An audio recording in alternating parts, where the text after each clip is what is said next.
wabarakatuh. Selamat pagi, selamat siang, selamat sore, selamat malam, dan selamat datang di channel saya. Tempat di mana teknologi, data, dan logika bertemu. Hari ini kita akan bahas sesuatu yang sederhana tapi super penting di industri energi.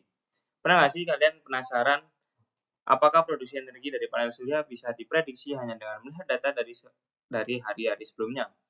Nah, hari ini kita akan membahas tentang bagaimana cara untuk memprediksi panel surya dalam melihat dari data sebelumnya dengan cara analisis korelasi. Nah, analisis korelasi ini adalah sebuah alat statistik yang penting untuk kita bisa membantu menjawab pertanyaan seperti itu. Dan tentu saja kita bahasnya dalam konteks energi terbarukan, jadi makin relevan dan makin seru.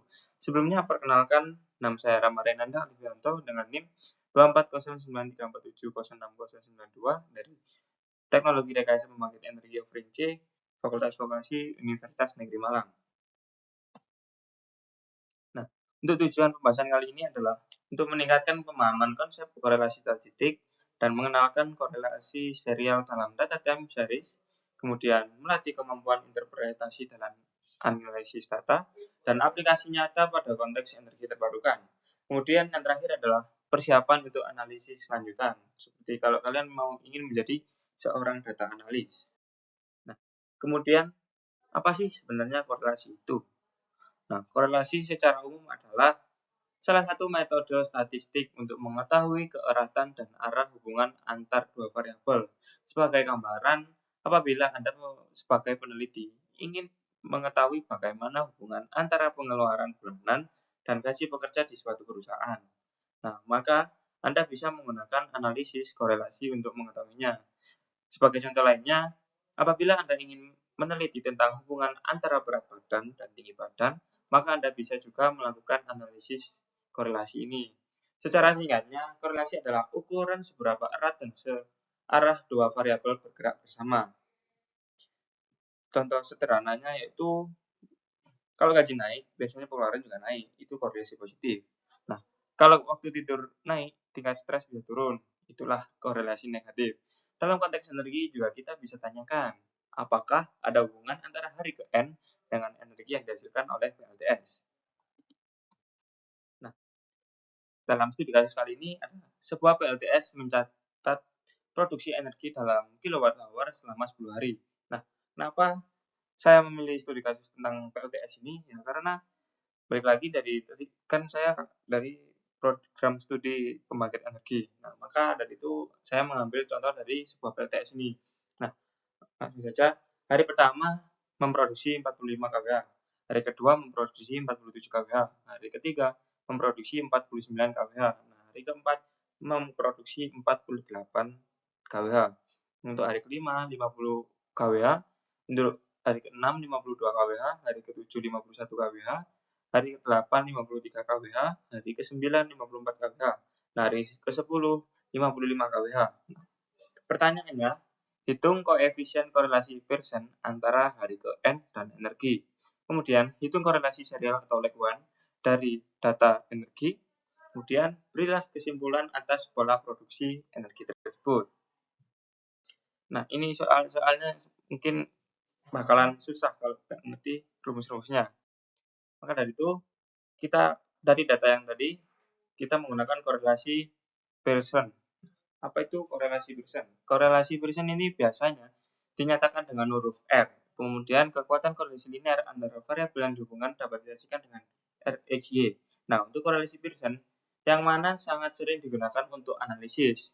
Mengapa? Karena korelasi Pearson digunakan karena itu cepat, presisi, dan relevan untuk hubungan linear. Nah, hal ini cocok untuk data numerik harian seperti produksi energi PLTS, memberikan dasar statistik untuk pengambilan keputusan teknis.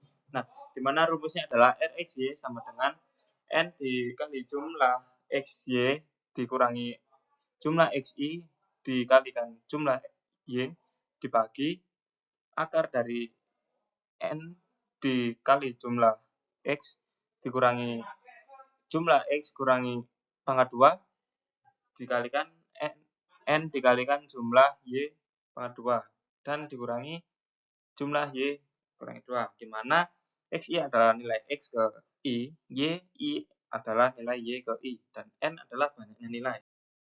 Nah, untuk pembahasannya, tinggal kita masukkan tadi, karena N-nya adalah 10 dan XI-nya adalah 2857, dikurangi jumlah XI-nya adalah 55. Nah, 55 tadi dari sini 10, ini 55. Dan untuk jumlah YI itu adalah 504. Dan tinggal kita masukin semua dan nanti hasilnya akan 0,974. Nah, di mana hasilnya sekitar 0,98 itu positif. Artinya ini sangat kuat dan positif untuk liniernya. Jadi makin hari makin besar energi yang dihasilkan. Kemungkinan alasannya karena cuaca makin cerah, sistem PLTS makin stabil dan atau efisiensi panel makin meningkat. Nah, kemudian untuk soal kedua yaitu korelasi serial atau yang biasa disebut dengan autokorelasi. Itu adalah mengukur hubungan antara data saat ini dengan data sebelumnya atau selisih waktu atau lag. Nah, lag satu ini berarti kita ingin tahu apakah produksi energi hari ke N berkorelasi dengan produksi energi hari ke N plus 1. Artinya, produksi hari ini sangat dipengaruhi oleh hari sebelumnya. Jika kemarin bagus, hari ini kemungkinan besar juga bagus. Ini menunjukkan sistem PLTS kita cukup konsisten dan stabil, tanpa fluktuasi besar ataupun gangguan cuaca ekstrim. Nah, untuk cara mengerjakannya, kita cari dulu rata-rata di kolomnya. Dengan rumus ini, nanti hasilnya Y1 sama dengan kira-kira 49,89. Nah, Y2 kira-kira 51. Nah, untuk kemudian semua dihitung dulu, hitung total. Jumlah Y1 kurangi Y X1 dikalikan Y2 sin Y2 sama dengan 57,99. Nah, untuk jumlah selanjutnya Y1 dikurangi Y1 kuadrat itu adalah 70,87. Nah, untuk jumlah Y2 dikurangi Y2 kuadrat itu hasilnya 67 kuadrat. Nah, dari rata-rata dan hitungan total ini, kita akan mendapatkan tabel selisih dan perkalian selisih yang dimana nanti bisa digunakan menggunakan rumus korelasi Pearson ini. Nah, jadi tinggal kita masukin aja, nanti hasilnya 0,841.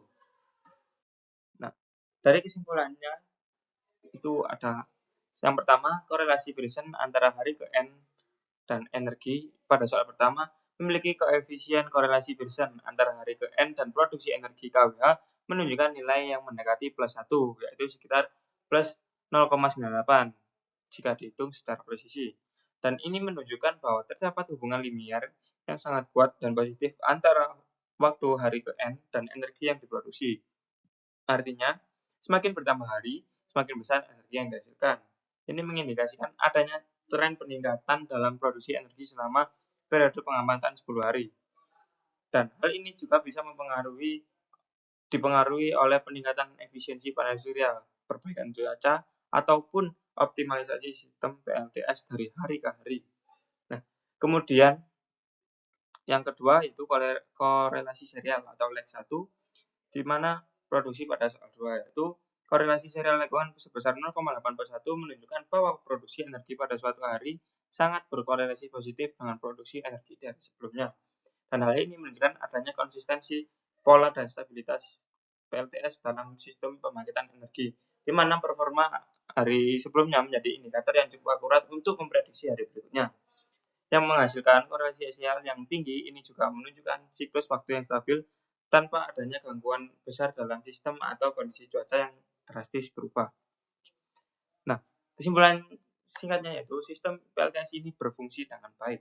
Adanya potensi besar untuk diprediksi dan ini menjadi landasan kuat buat kita bangun model prediksi energi jangka pendek. Nah, untuk kesimpulan umumnya, kita mendapatkan yang pertama stabilitas dan prediktabilitas. Artinya, korelasi tinggi dengan waktu dan antar hari menunjukkan bahwa sistem PLTS sangat stabil dan andal. Nah, hal ini penting mengapa? Karena untuk perencanaan beban dan manajemen energi, karena produksi dapat diprediksi dengan cukup akurat. Nah, dari stabilitas dan prediktabilitas tadi, kita juga mendapatkan potensi optimasi, yaitu tren peningkatan produksi energi dapat menjadikan indikasi bahwa sistem PLTS sedang dalam fase adaptasi ataupun optimalisasi. Misalnya, pemeliharaan rutin, kalibrasi, atau peningkatan paparan sinar matahari itu sendiri.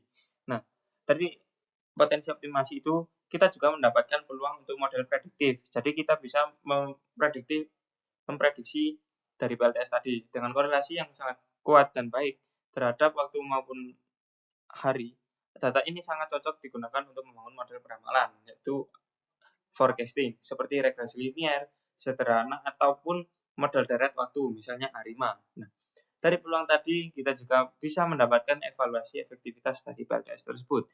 Jika tren ini berlanjut, bisa disimpulkan bahwa PLTS tersebut bekerja secara efisien dan konsisten. Hal itu menjadikannya solusi energi terbarukan yang layak untuk jangka panjang. Nah, jadi guys, mungkin statistik itu bukan cuma angka-angka aja, tapi alat analisis yang powerful. Dengan korelasi, kita bisa memahami tren, prediksi masa, dan membuat keputusan yang lebih cerdas dalam sistem pembangkitan energi. Kalau kalian suka konten seperti ini, jangan lupa like, comment, dan subscribe untuk bahas topik statistik lainnya. Jangan lupa kalau kalian ada cara yang lebih mudah, misalnya bisa menggunakan SPSS ataupun Excel, kalian bisa diskusikan di kolom komentar. Nah, dari regresi sampai peramaan energi, sampai jumpa di video berikutnya. Jangan lupa tetap yuk belajar statistik energi lebih lanjut. Terima kasih. Wassalamualaikum warahmatullahi wabarakatuh.